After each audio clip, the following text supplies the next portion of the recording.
Question number 163। Answer taken as read. Supplementary होगा जी आपके पास? जी बिल्कुल मिस्टर चेयरमैन, इसमें लिखा हुआ है कि जो टेंटेटिव टाइम फ्रेम है, ये लिखा हुआ है कि 24 मंथ हैं और 12 मंथ हैं, तो ये गोया 2019 अक्टूबर 2020 और इसी तरह 2019। तो ये जो अभी वजीर आजम साहब जा रहे हैं और ऐलानात कर रहे हैं कि मैंने 3G और 4G को बहाल कर दिया है, उसूलन तो एक तहसीलदार का काम है, लेकिन वजीर आजम साहब ये ऐलानात कर रहे हैं। मैं खुद साउथ वजीरिस्तान गया, नॉर्थ वजीरिस्तान गया, कुरम एजेंसी गया, खैबर और बाजौड़ी एजेंसी गया, कोई 3G और 4G बहाल नहीं है। यहां भी लिखा हुआ है कि 2019 और 2020 में जाके होगा।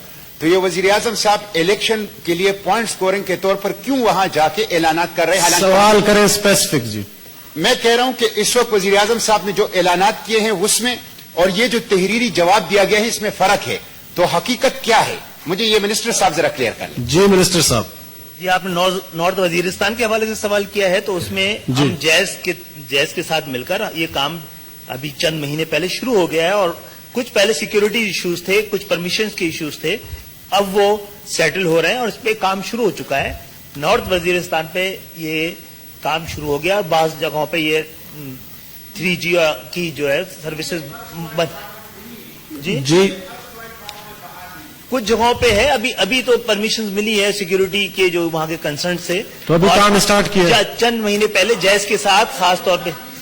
तशरीफ रखे सेनेटर साहब, पहले सुन लें उनकी पूरी जवाब फिर आपको।